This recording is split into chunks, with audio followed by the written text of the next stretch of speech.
Let's get it.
Hey, it's Bryan with DD214 Transport. Please like, subscribe, hit the little bell for notification.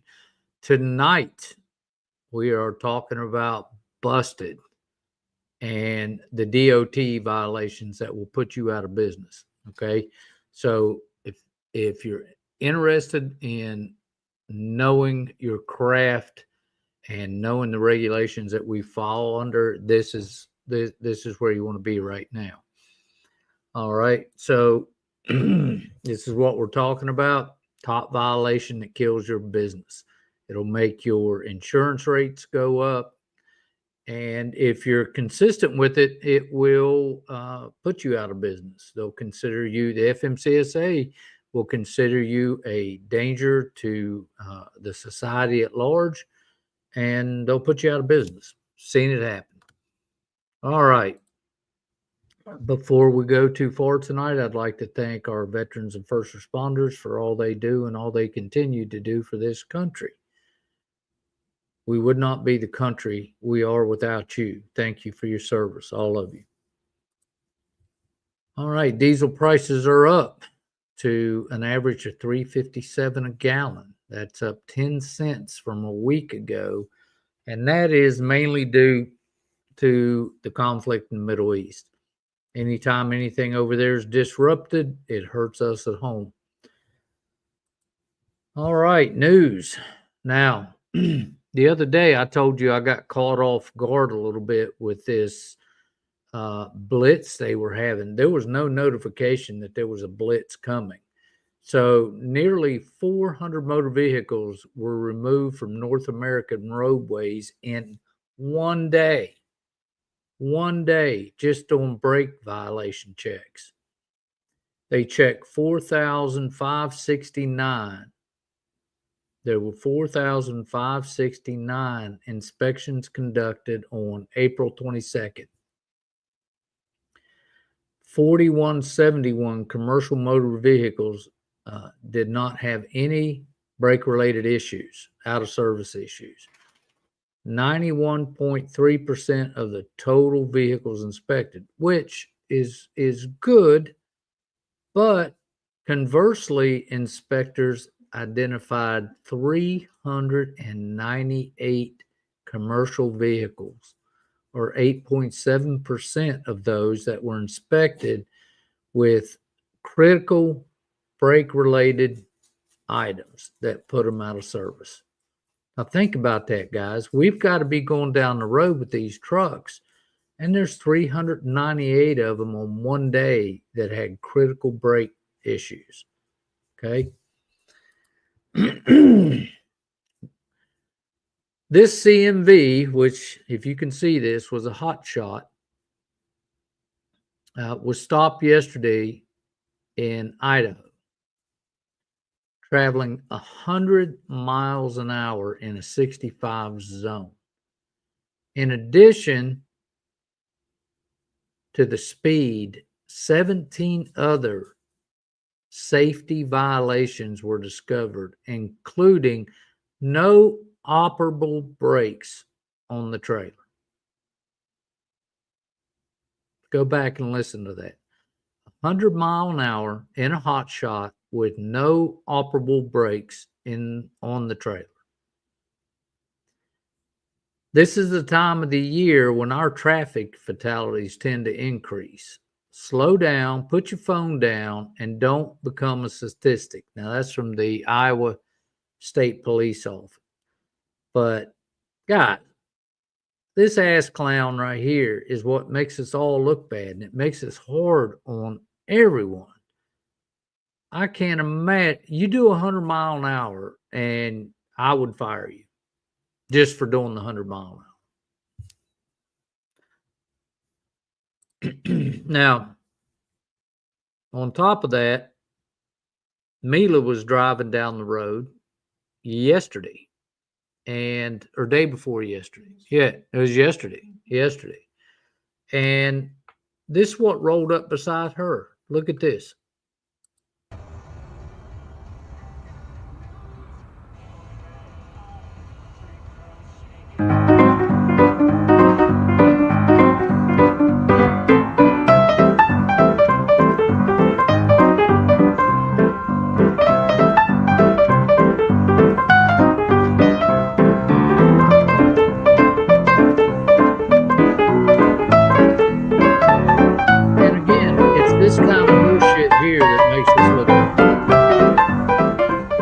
Don't get me wrong. I'm not the best torper in the world, I assure you, but I've never had anything going down the road that looked like that. That thing was dragging the ground. So, yeah, that's a shame. That's a shame. And it's a shame for our industry. All right. A reminder, this is going to be on your reminder list for the next 30 to 60 days, so get used to it. August 24th through the 30th is the National Brake Blitz Week. Okay? August 24th through the 30th is your nationwide man, that's tough to say. It's your Brake Blitz Week. There you go. All right. Picture of the week. Steve. This is Steve's route. It's a nice looking picture, Steve. I'm going to say this is John. I hope it's John. I'm pretty sure it's John. This is Noel, I believe. Look at this, guys. The 5500 just turned 300,000 miles. Now, I've had to put a turbo on her. I've had to put new hubs and bearings in the front end. Did a little work with the four-wheel drive. So at 300,000, you're going to put some money in her. I think I've put about $25,000 in her this year. So she should be good to go for a little bit yet. But like anything else, if you keep them up, these Cummins engines, they'll run 500,000 miles. So I'm not really worried about that. And if I do need to put a motor in it, you can buy a crate motor for 12 grand. So this is why I do Hotshot. All righty. That's Robert. He was running that the other day. I don't know what it is, but he got it off. So, and that's Yan. He wanted to make sure I got his name right, so I did. I had him step back and get a picture of his truck and stuff in there so I'd know who it was. So good job, man. I appreciate it. Now, under the hood, it's been a crazy kind of a week this week. Again, in June, 6 month, I'm going through equipment reset. Okay. I'm going through the truck, the trailer, the van. I'm checking all the equipment. I'm resetting, taking stuff out that I don't need, put stuff back. Today, I had a battery go out of the dually, and I had to run it up to Interstate and have them replace the battery. And it was a bad cell in the battery. So, It's getting hot outside. I want to remind you guys of a few.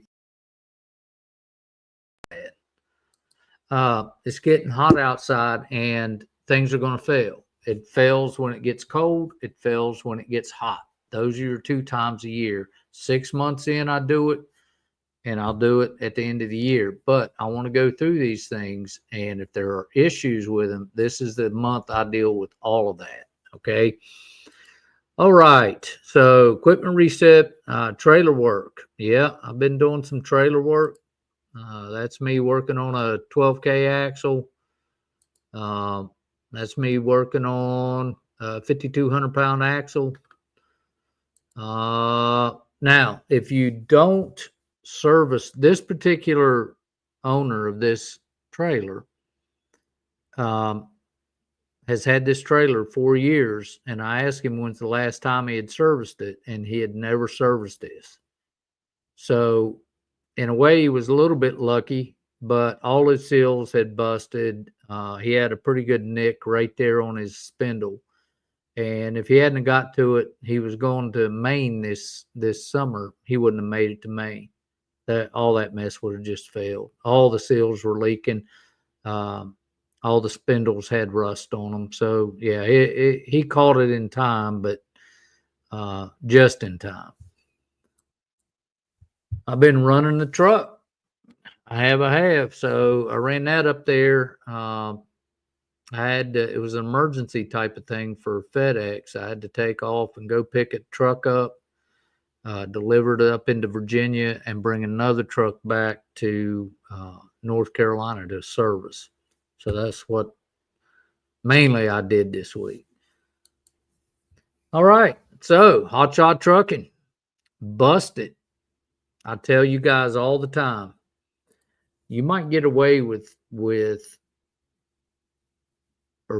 some people get away with it for a while. You know, we had a driver here I let go that was falsifying his logs, trying to maintain the top earner's position.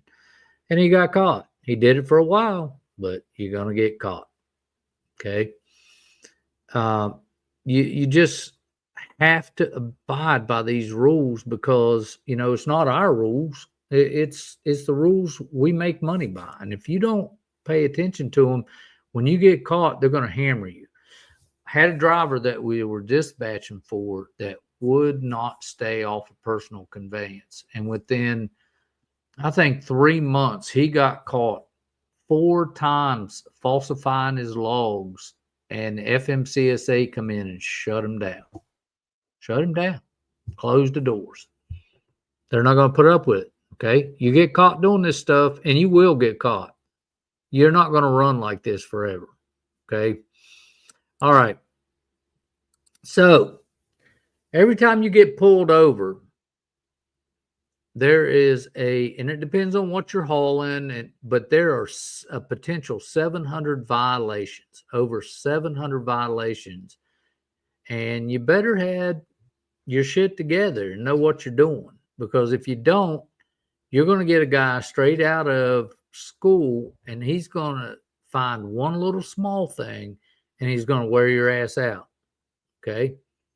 I've seen him do it, and I've seen him do it more than once.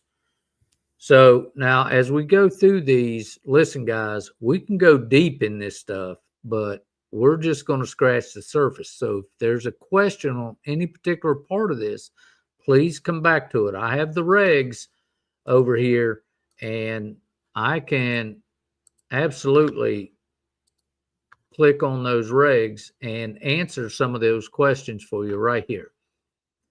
All right. So as we start tonight, you will see these are the most common violations. And on the right side, it'll have the relevant code that they're talking about. Okay, so keep this video. You can refer back to it. Down in the comments, there's a link to this particular web page. Okay. All right. So under parts and accessory violations, your first one there is not having the required operable lamps. Now, The easiest way to remember this is if it comes out of the factory with it, it must work. Headlamps, tail lamps, tag lamp, side markers, whatever it is, it must work. If it does not work, it is a violation. Okay. Clamp. Now, again, if you guys, as I go through this, go ahead and type your questions out if you have them. Just give me a topic that we're talking about, and we'll come back to them and answer them.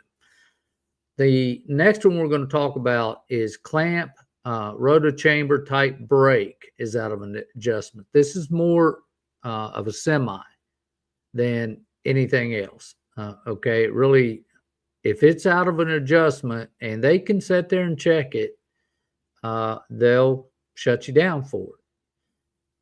Tire tread depth less than 2/32 of an inch. That is on your drive tires or your trailer tires. Okay. Drive tires or trailer tires has to be 2/32 of an inch or more.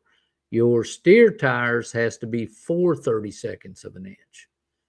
One other thing on this is you cannot put a retread, a capped, or a plugged tire on your steer tires. Okay, cannot do it. It's got to be virgin rubber on the front. All right, no or discharged or an unsecured fire extinguisher. All right, you either don't have a fire extinguisher, your fire extinguisher is discharged, or it's unsecure. Matter of fact, I had a driver just wrote up for that. No or defective lighting devices, reflective devices, okay, or projected. These are your lighting devices, such as your side markers. Just like I said, if it's on there, it has to be operable. Inoperable turn signal. Okay, inoperable turn signal. Now, we had a driver written up for this, same driver that got writ up for the fire extinguisher. And this is what I'm telling you. Once they start digging in your ass, they're going to stay there. They're just going to look for absolutely everything. Windshield wiper inoperable or defective. One thing you have to know about this is that the windshield wiper, okay, the windshield wipers include your washers. They include your washers. If you do not have your washers working, or it's draining out onto the ground, or the fluid is empty and you cannot use, it is inoperable and they will write you for it. Okay. If your windshield wipers are ripped and torn and tattered, they will write you for it. Automatic brake adjusters on a CMV manufactured after 94 on your air brakes, this is for a semi, would be malfunctioned. Your brake hoses, tubing is chafing or kinked. Listen, guys, for you guys that's got electric over hydraulic and you have hydraulic lines, that affects you. If that hydraulic line is kinked or chafed, they will write you for it. No or insufficient warning devices. All right, what that is your triangles. Your triangles are your flares, whatever you choose. I require 3 triangles. That's your requirement. And if you don't have them, then you have violated a code. Now, all this has to do with safety. All right. Everything that FMCSA does revolves around safety. So, there's probably been 500 people killed for every regulation that they write. Okay. Again, these aren't our rules. These are the rules we earn by. All right. Now, if you have any questions on any of that stuff, please Throw them in the comments and we'll answer at the end of this thing. Okay. All right.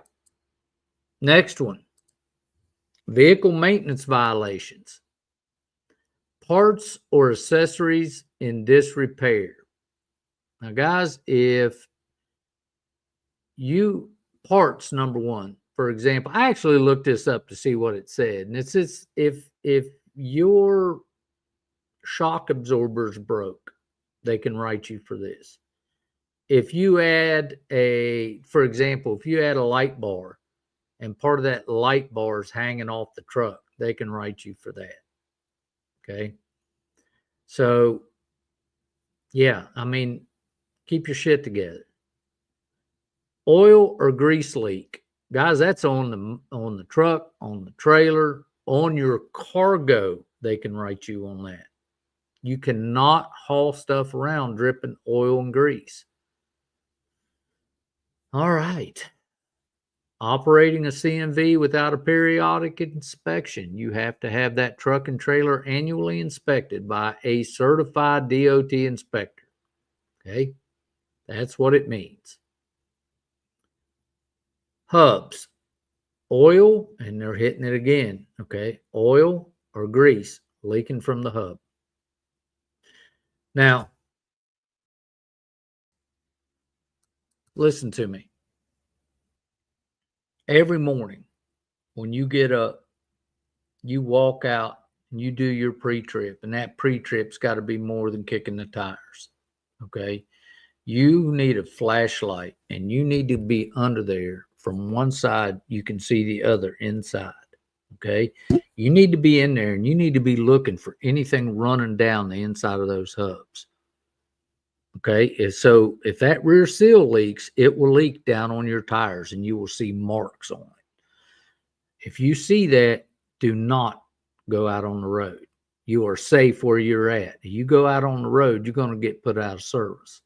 Now, you can do a lot better job at fixing that situation right where you sit than you can roadside or in a DOT out of service lot.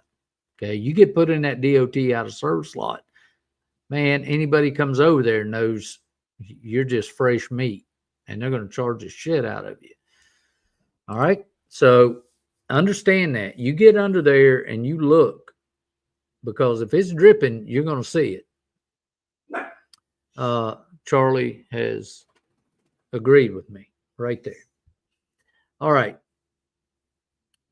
Hubs and the wheel seal leaking. Again, it's a leak.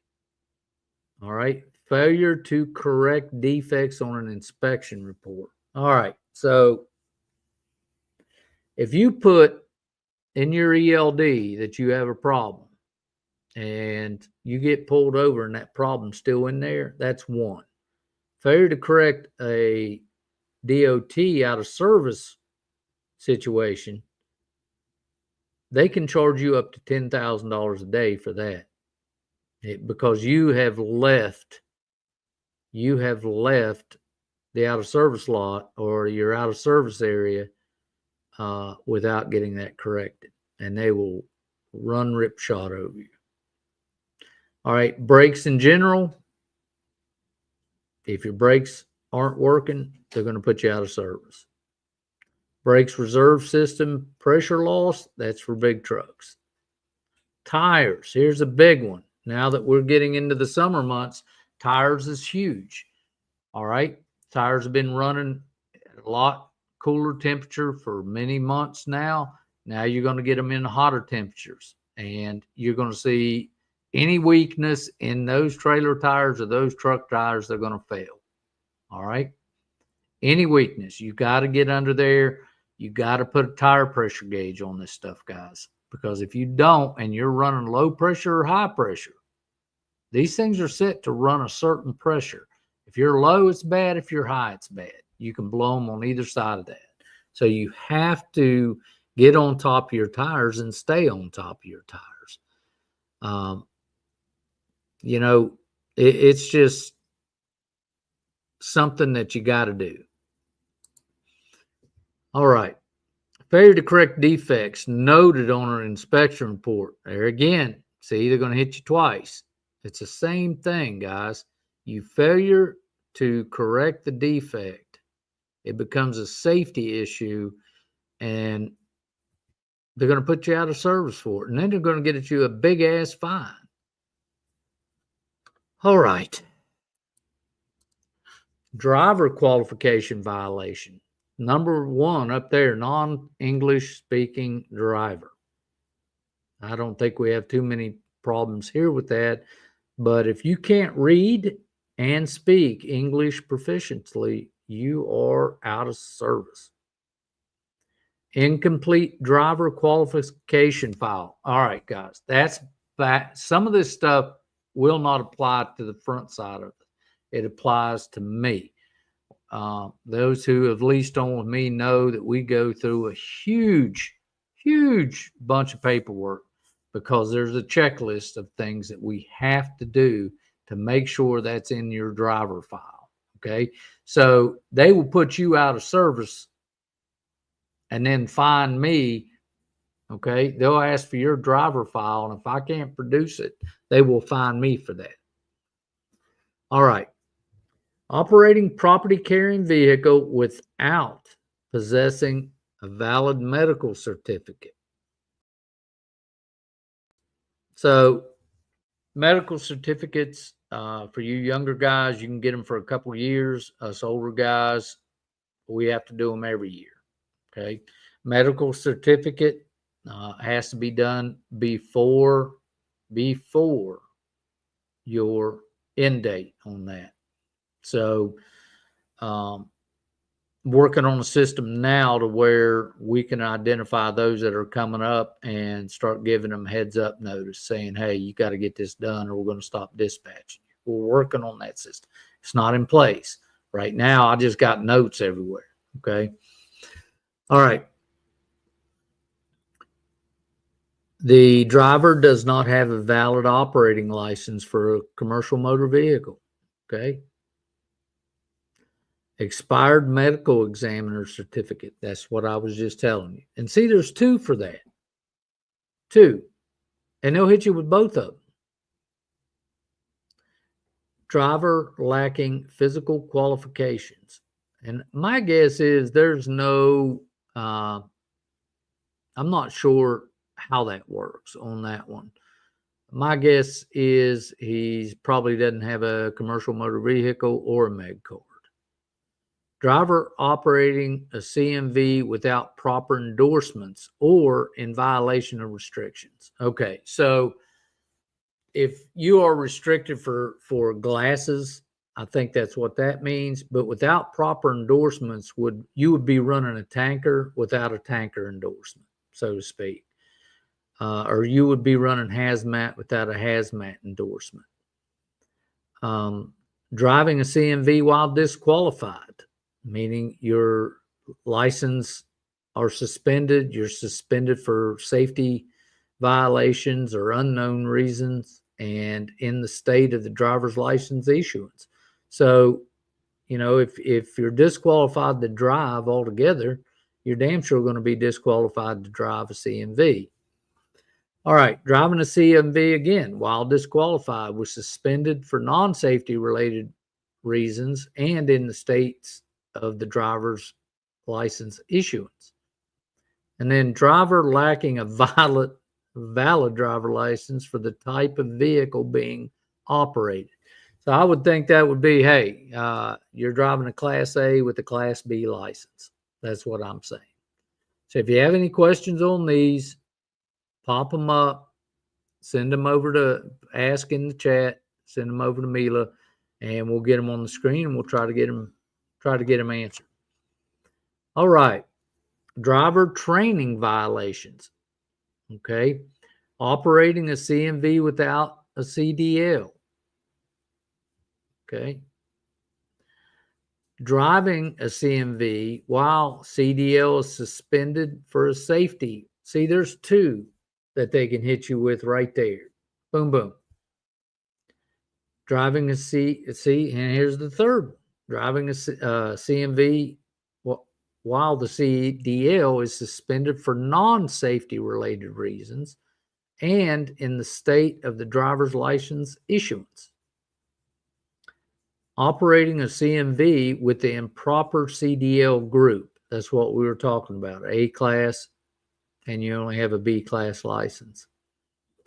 Operating a CMV with more than one driver's license. I hope you guys understand you cannot have two driver's licenses. You cannot be licensed in Texas and then go get a license somewhere else. Can't have it.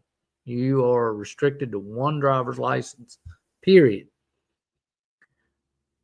Okay. No tank vehicle endorsement, no hazmat endorsement, no vehicle.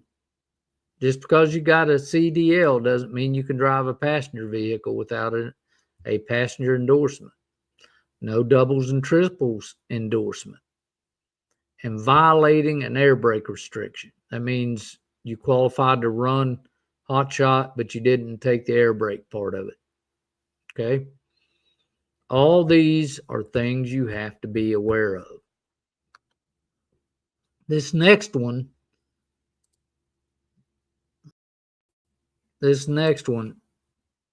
is really what concerns me with a lot of this stuff. And this has to do with your moving violations. And these things, when you have a hotshot out there and you make a mistake, it affects a lot of people, and it's going to affect you. You're not going to get away. Somebody's going to see you do it. They're going to videotape you. They're going to see it on a door cam, and you're going to get caught doing it. So the best thing to do is ride right, ride safe, keep it under the speed limit. All right. Driving violations, moving violations such as, I'll think about this a minute, speeding, following too close, improper lane changes, reckless driving, improper turns, failure to yield the right-of-way, railroad grade crossing violations, failure to obey traffic control devices. That's just M1. Okay. That's 392.2. The next is failing to use a seatbelt while operating a CMV. Okay. Using a handheld mobile telephone while operating a CMV. An unauthorized passenger on board a CMV. Driving under the influence of drugs. Driving, now listen to this, driving while in possession. Not drinking it, you're just in possession of intoxicating beverages, non-cargo. Okay? You just possess it. Now, there are some dipshits out there on TikTok and some of these other ass clowns that are posting stuff that will show themselves pulling up to a liquor store and buying liquor while they're on the way home, while they're still under dispatch until they get home. I mean, it's crazy when I see some of this stuff. And it's illegal.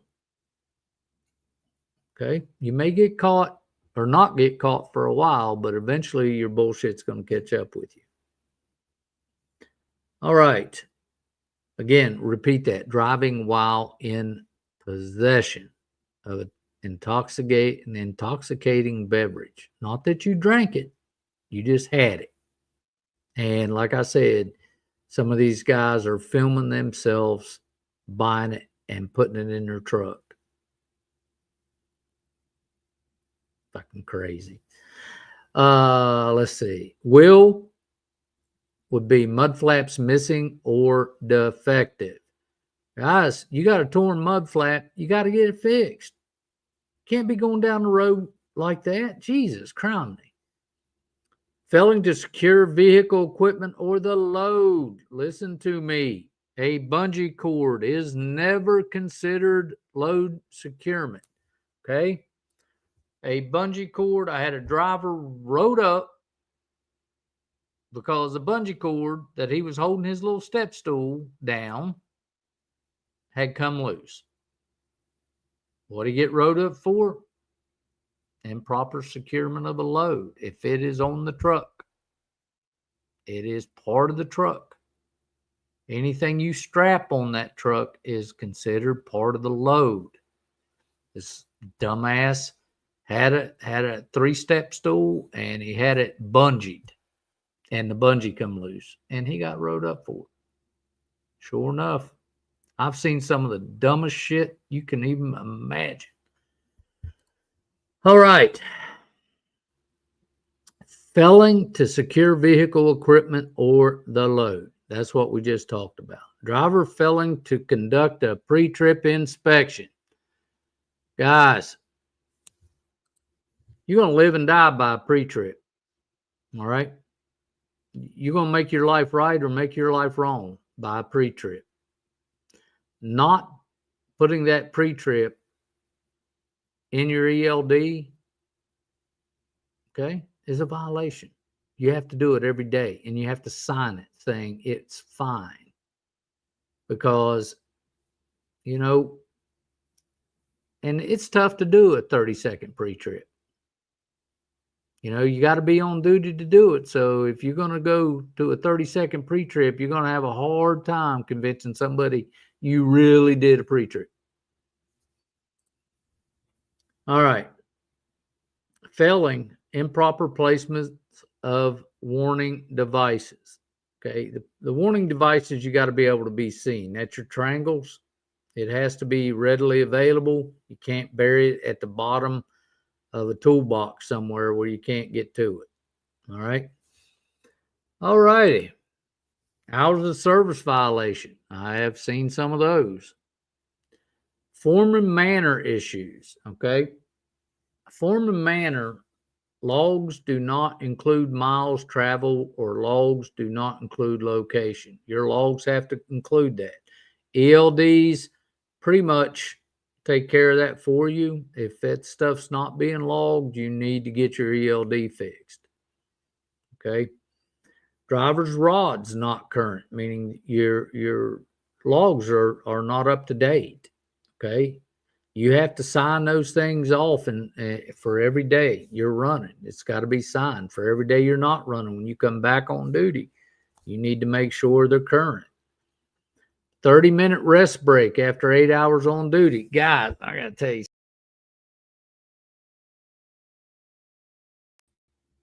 I'm so sorry. I don't know what the hell I'm doing. Craziness. Maybe I can do that. If I'm going to have a violation, it'll probably end up being that stupid ass 30-minute break.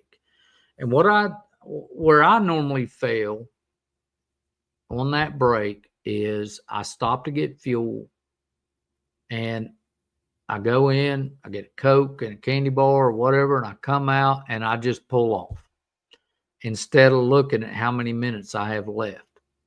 You know, if I've got 10 minutes left, I'm better off setting for 10 minutes and killing that 30-minute break.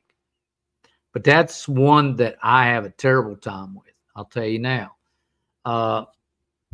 It's tough. Even though the stuff warns you to do it, you have to get in a habit of trying to take that 30 minutes off the drive line while you're fueling and doing other things. Okay. You don't have to be off duty. You just have to be off the drive line. All right. 14-hour violations. Guys, you got to watch that. Okay. Your false rods. If you don't know what rods are, the record of on-duty status is what it stands for. If you're not sure, falsifying your records is that guy fired falsified his records. He told people he was off duty. He was still moving freight. Okay. He was on personal conveyance, still moving freight. Yeah. So the failing to retain the previous 7-day rods, your ELD takes care of that. no driver records of on-duty status. Now, you're just doing something wrong, okay? Your 11-hour violation. Remember, you have 14 hours a day to drive 11, okay? So once you hit that 11 hours, man, you're done. You need to be stopped somewhere. Onboard recording device violation. I'm going to be honest with you. I'm not sure what that is. So unless it's a laser radar detector or something like that. Driving after 70 hours. Guys, you got 70 hours and 8 days to work, and that's all you got.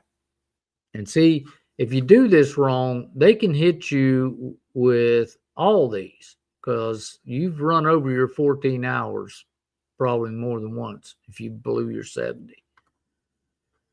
All right.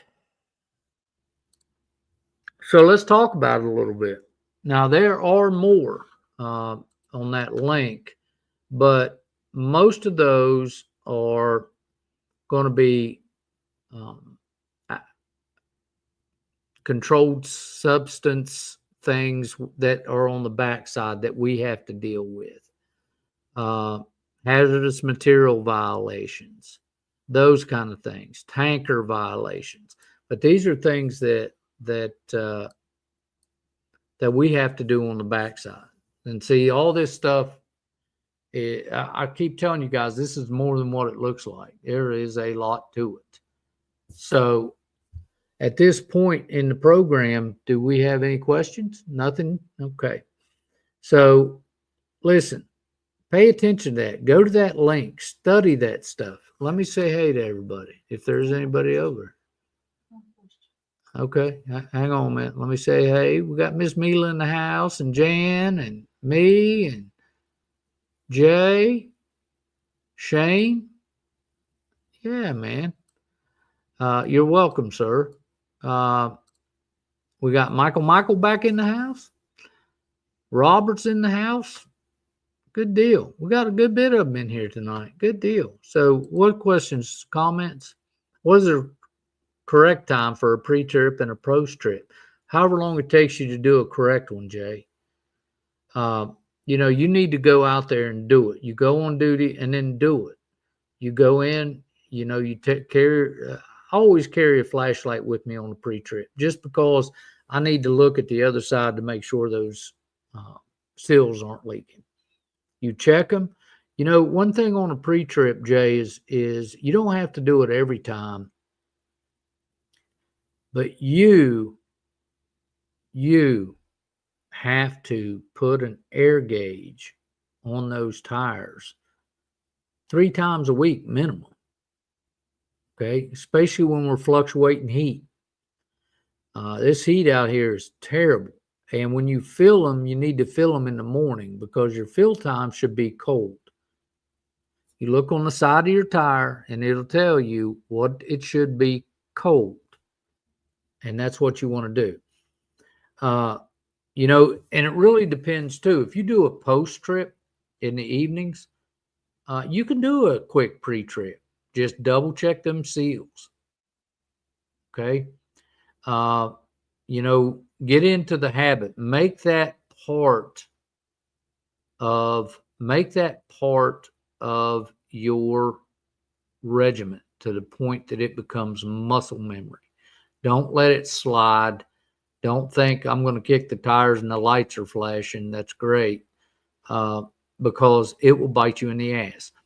We had a driver replace all 4 seals on his trailer.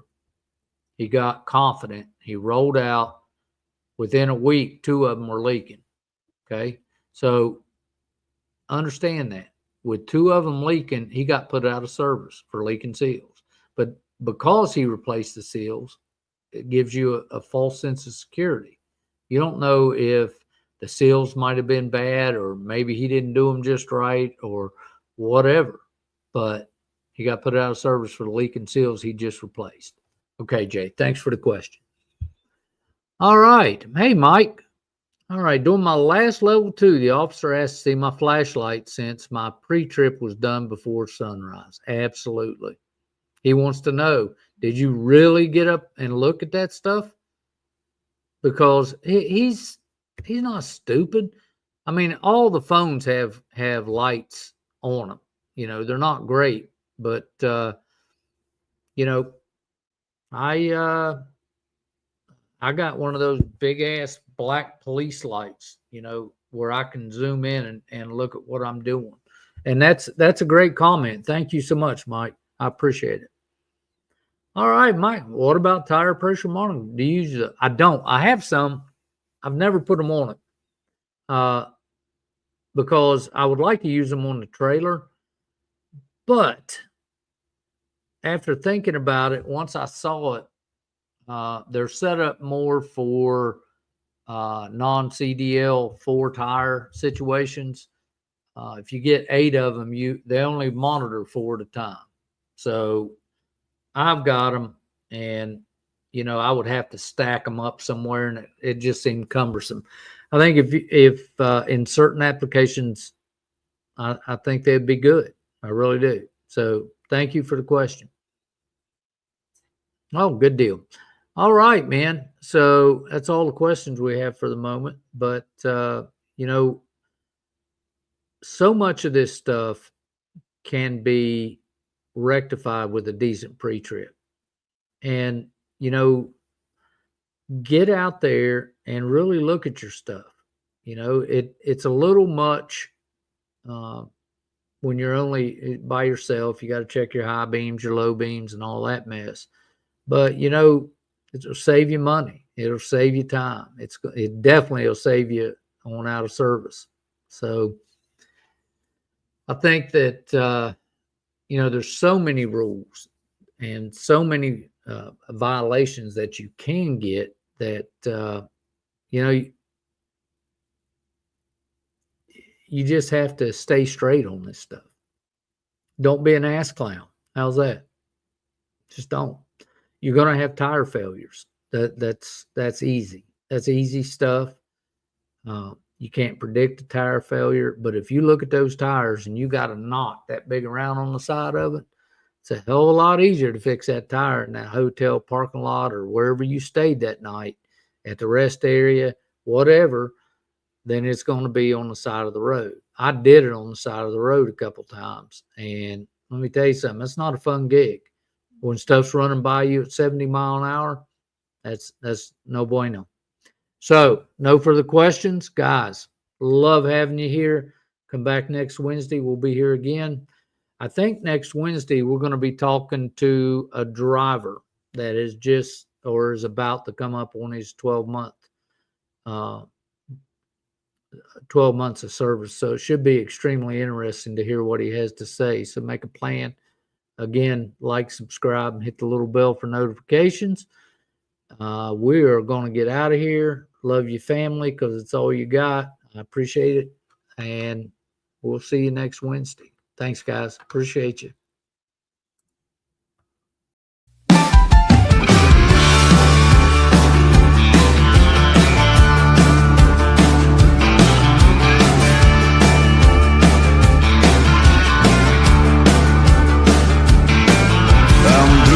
Jeans in a 4x4, cruising down your front door. I'm a 4-6 pack and a whiskey neat, some dive bar right up the street. I'm a good old boy and a country star.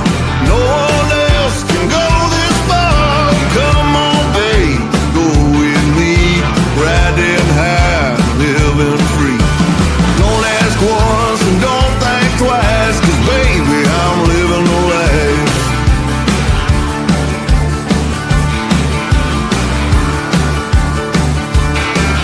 I'm a western swing on an old jukebox, a tailgate party in a parking lot. I'm rowdy rough, big and grown, I get it done all on my own. I'm a good old boy and a country star. No one else can go this far. Come on, babe, and go with me, riding high, living free. Don't ask once and don't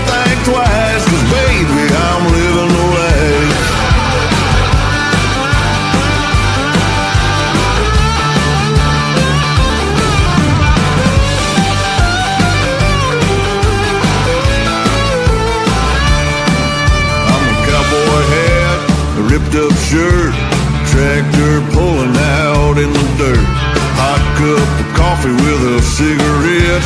Pretty little thing sitting on my hip. I'm a good old boy in a country